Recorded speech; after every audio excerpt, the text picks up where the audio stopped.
ಸಾಕಷ್ಟು ವಿಟಮಿನ್ಗಳನ್ನು ಹೊಂದಿದ್ದು ಕಣ್ಣಿನ ರಕ್ಷಣೆಯನ್ನು ಮಾಡುವ ಸಿಹಿ ಕುಂಬಳಕಾಯಿ ಹೂವಿನ ಚಟ್ನಿ ಹೇಗೆ ಮಾಡೋದು ಅಂತ ಇವತ್ತಿನ ವಿಡಿಯೋದಲ್ಲಿ ತೋರಿಸ್ಕೊಡ್ತಾ ಇದ್ದೀನಿ. ಹಾಯ್ ಫ್ರೆಂಡ್ಸ್, ಅನುಗ್ರಹ ಕಿಚನ್ಗೆ ಸ್ವಾಗತ. ನಾನು ನಿಮ್ಮ ಉಷಾ ವಿ ಭಟ್.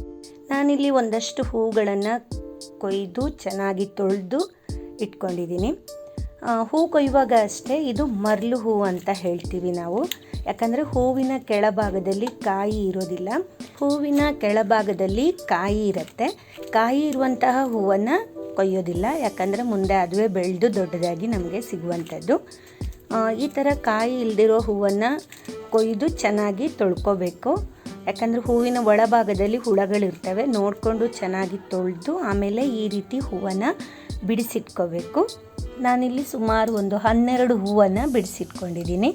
ನಂತರ ಒಂದು ಬಾಣಲೆ ಬಿಸಿಯಾಗೋದಕ್ಕಿಟ್ಟು ಸಣ್ಣ ಚಮಚದಲ್ಲಿ 3 ಚಮಚ ಎಣ್ಣೆ ಹಾಕ್ಕೊಂಡಿದ್ದೀನಿ. ನಾನಿಲ್ಲಿ ತೆಂಗಿನ ಎಣ್ಣೆ ಹಾಕಿರೋದು. ಹಾಗೆ 1 ಚಮಚ ಉದ್ದಿನಬೇಳೆ, 1 ಚಮಚ ಜೀರಿಗೆ, ಅರ್ಧ ಚಮಚ ಕಾಳು ಮೆಣಸು, ಜೊತೆಲಿ 2 ಬ್ಯಾಡಗೆ ಮೆಣಸಿನ್ಕಾಯಿ ಹಾಕಿ ಚೆನ್ನಾಗಿ ಹುರ್ಕೊಳ್ಬೇಕು. ಈ ರೀತಿ ಹುರಿದ ನಂತರ ಒಂದು ಸ್ವಲ್ಪ ಕರ್ಬೇವಿನ ಸೊಪ್ಪು ಹಾಗೆ 1 ಚಮಚ ಬಿಳಿ ಎಳ್ಳು ಹಾಕಿ ಹುರ್ಕೊಳ್ಬೇಕು. ಇವಾಗ ಸ್ವಚ್ಛ ಮಾಡಿಟ್ಟ ಸಿಹಿ ಕುಂಬಳಕಾಯಿ ಹೂವನ್ನು ಹಾಕಿ ಒಂದು ಸ್ವಲ್ಪ ಮಿಕ್ಸ್ ಮಾಡ್ಕೋಬೇಕು. ಇದನ್ನು ಹಾಗೆ ಮಿಕ್ಸ್ ಮಾಡಿ ಹುರಿಯೋದಕ್ಕಿಂತ ಒಂದು ಸ್ವಲ್ಪ ನೀರು ಸೇರಿಸ್ಕೊಂಡು ಬೇಯಿಸ್ಕೊಂಡ್ರೆ ಚಟ್ನಿ ಕಲರು ಕೂಡ ತುಂಬ ಚೆನ್ನಾಗಿ ಬರುತ್ತೆ. ನಾನಿಲ್ಲಿ ಅರ್ಧ ಕಪ್ನಷ್ಟು ನೀರು ಹಾಕಿ ಮಿಕ್ಸ್ ಮಾಡಿ ಒಂದು ಸ್ವಲ್ಪ ಬೇಯೋದಕ್ಕೆ ಬಿಡ್ತಾಯಿದ್ದೀನಿ.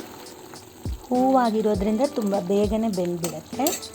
ಇವಾಗ ಇದನ್ನು ಒಂದು ಸಲ ಚೆನ್ನಾಗಿ ಮಿಕ್ಸ್ ಮಾಡ್ಕೊಂಡಿದ್ದೀನಿ. ಹಾಗೆ ಇದಕ್ಕೆ ಸ್ವಲ್ಪ ಹುಣಸೆ ಹಣ್ಣು ಹಾಕಿ ರುಚಿಗೆ ಬೇಕಾದಷ್ಟು ಉಪ್ಪು, ನಾನಿಲ್ಲಿ ಒಂದು ಸಣ್ಣ ಚಮಚದಲ್ಲಿ 1 ಚಮಚ ಉಪ್ಪು ಹಾಕ್ಕೊಂಡಿದ್ದೀನಿ. ಚೆನ್ನಾಗಿ ಮಿಕ್ಸ್ ಮಾಡಿಬಿಟ್ಟು ಒಲೆ ಆರಿಸಿ ಒಂದು ಸ್ವಲ್ಪ ತಣ್ಣಗಾಗೋದಕ್ಕೆ ಬಿಡಬೇಕು. ನೀರು ಸ್ವಲ್ಪ ಜಾಸ್ತಿ ಆಯಿತು ಅಂತ ಏನಿಲ್ಲ, ಯಾಕಂದರೆ ತೆಂಗಿನಕಾಯಿ ಹಾಕಿ ಇದನ್ನು ರುಬ್ಬೋದ್ರಿಂದ ಅದು ಸರಿ ಹೋಗುತ್ತೆ. ಇವಾಗ ಇದು ಒಂದು ಸ್ವಲ್ಪ ತಣ್ಣಗಾಗಿದೆ.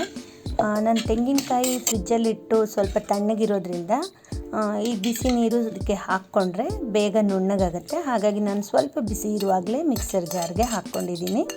ಇದರ ಜೊತೆಲಿ 1/4 ಕಪ್ಪು ಹಸಿ ತೆಂಗಿನಕಾಯಿ ತುರಿ ಹಾಕ್ಕೊಳ್ತಾ ಇದ್ದೀನಿ. ಇವಾಗ ಇದನ್ನು ನುಣ್ಣಗೆ ಗ್ರೈಂಡ್ ಮಾಡ್ಕೋಬೇಕು.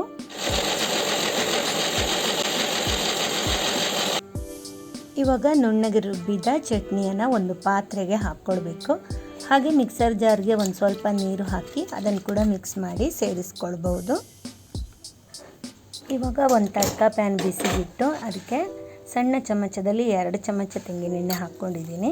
ಹಾಗೆ 1 ಚಮಚ ಸಾಸಿವೆ, ಅರ್ಧ ಚಮಚ ಉದ್ದಿನಬೇಳೆ, 1 ಬ್ಯಾಡಗೆ ಮೆಣಸಿನ್ಕಾಯಿ ತುಂಡು ಮಾಡಿ ಹಾಕ್ಕೊಂಡು ಚೆನ್ನಾಗಿ ಫ್ರೈ ಮಾಡ್ಕೋಬೇಕು. 1/4 ಚಮಚದಷ್ಟು ಇಂಗು ಹಾಗೆ ಒಂದು ಸ್ವಲ್ಪ ಕರ್ಬೇವಿನ ಸೊಪ್ಪು ಹಾಕಿ ಮಿಕ್ಸ್ ಮಾಡಿಕೊಂಡು ರೆಡಿ ಮಾಡಿದ ಚಟ್ನಿಗೆ ಹಾಕ್ಕೊಂಡ್ರೆ ರುಚಿಯಾಗಿರುವಂತಹ ಸಿಹಿ ಕುಂಬಳಕಾಯಿ ಹೂವಿನ ಚಟ್ನಿ ರೆಡಿ ಆಯಿತು. ಇದನ್ನು ದೋಸೆ ಜೊತೆ ಹಾಗೆ ಬಿಸಿ ಅನ್ನದ ಜೊತೆ ಕೂಡ ಕಲಿಸ್ಕೊಂಡು ತಿನ್ನಬಹುದು. ಕುಂಬಳಕಾಯಿ ಹೂ ಸಿಕ್ಕಿದರೆ ನೀವು ಕೂಡ ಈ ಚಟ್ನಿನ ರೆಡಿ ಮಾಡ್ಕೊಳ್ಳಿ. ಹಾಗೆ ಹೇಗಾಗಿದೆ ಅಂತ ನನಗೆ ಕಮೆಂಟ್ಸ್ ಮೂಲಕ ತಿಳಿಸಿ. ಲೈಕ್, ಶೇರ್ ಮಾಡೋದನ್ನು ಮರಿಬೇಡಿ. Thank you.